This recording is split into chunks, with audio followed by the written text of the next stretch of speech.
I've been debating about whether to post this or not, but I finally decided that it's been long enough for me to talk about this. This happened to me and my mom a few months ago, back in October. It happened in a very rural part of New Hampshire, like a side road on a side road type of neighborhood. It was pouring out, as it had been raining for pretty much the whole day.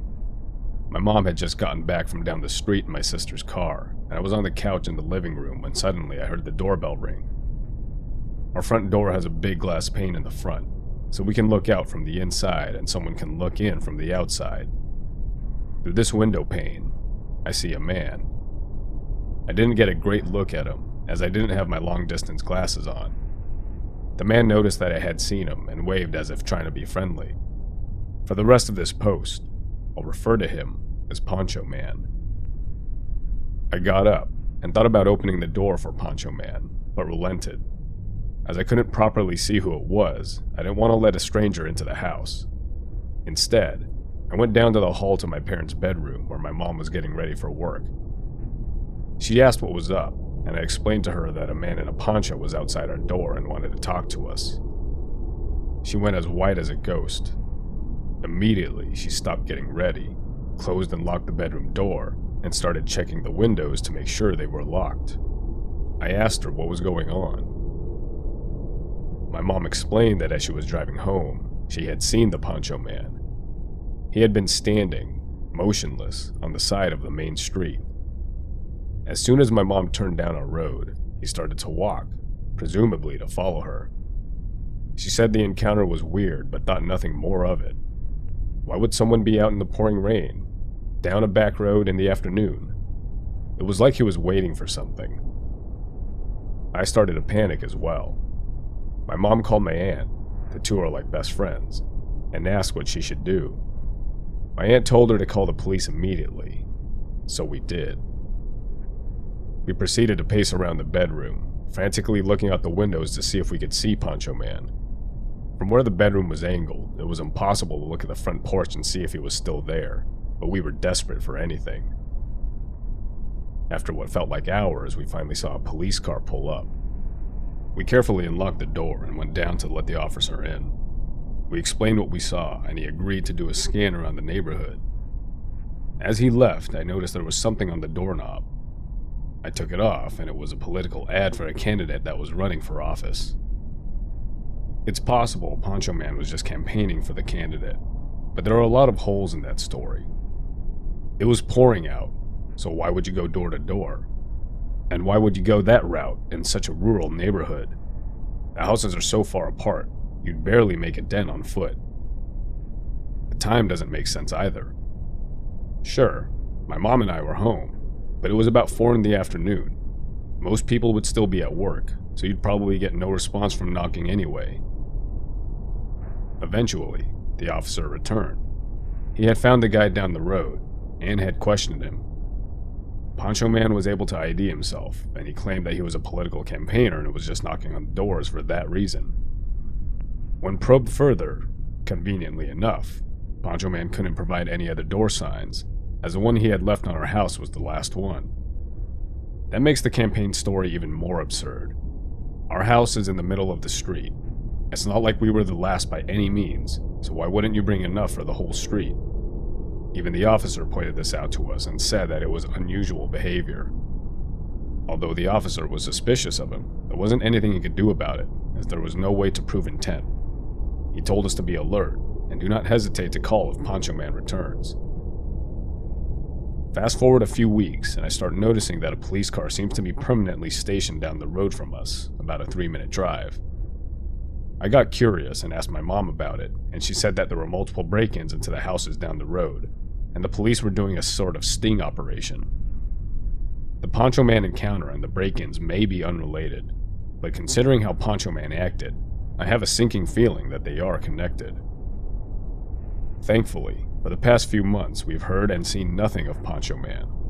We got a new doorbell system with a camera, and the police left the area where they were doing the sting. I hope that this whole situation is over and done with, and that I never have to meet Poncho Man.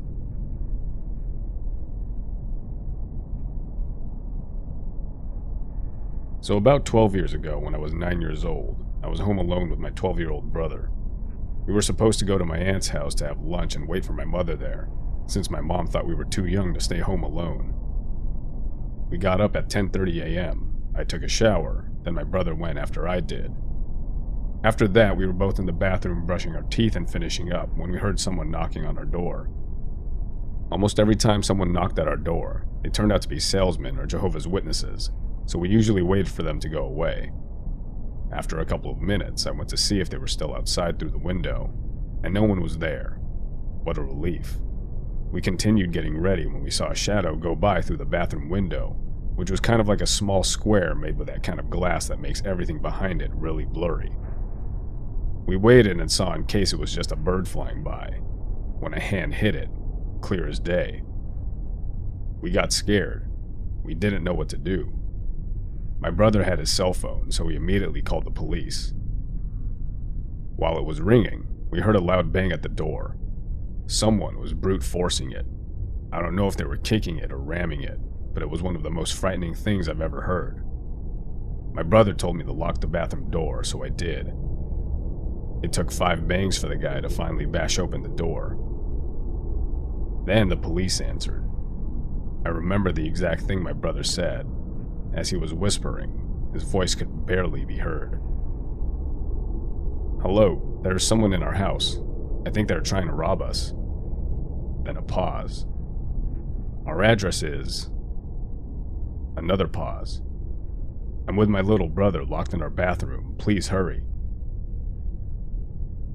During all that, I was sitting against the wall, hugging my knees.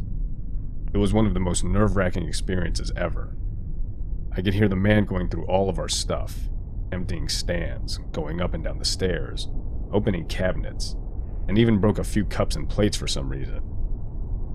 Then I heard the sound my cell phone makes when it turns off, and I remembered leaving it on the kitchen table. I felt so stupid for leaving it there. Things continued for a couple of minutes, when we heard him trying to open the door to the bathroom. My brother got a hold of a big metal rod we had lying around there. The man started kicking the door. "Who's in there?" the man screamed. We said nothing. Another kick. Then another. I felt like I was about to have an anxiety attack. My chest started to ache. I had chills and it was really hot. I tried to remain calm, but it was just too much. After that, he stopped. We heard our door opening, and then silence. We waited for almost 10 minutes before going out of the bathroom. The living room was a total mess, with lots of papers and books on the floor. The cabinets were open, cups and plates on the floor. In our mother's bedroom, the nightstand and the closet were open and everything inside them was all over the place. Upstairs in our room was the same thing. In about 5 minutes, the man was able to go through everything we had and left a total mess. After that, my brother called my mom, and she ordered us to go to my aunt's ASAP, so we did. When we got there, I was a little more relaxed. My aunt was waiting for us with ice cream, probably because my mom told her everything and she wanted to calm us down a bit. We went back home at about 5 p.m. My mom told her boss that she had a home emergency, so she left early. She tidied up the house, cleaned up, and left everything the way it was before so we could be more relaxed. I really appreciated her and my aunt's effort to calm us down and do everything so we didn't have to think about it. According to my mom, the police got to our home after she arrived at 3 p.m., 4 hours after the incident. She explained everything, but because of lack of evidence, nothing could be done. The man was never caught, and honestly, I don't think they even tried to search for him. The next few days, my mom was home with us. Now, I tell the story as a funny anecdote. Luckily, no one was hurt, and he took only useless stuff. But at the time, I was really scared. To a 9-year-old, an experience like that can have serious repercussions. I'm lucky it never came to that, and I got over that after a couple of weeks.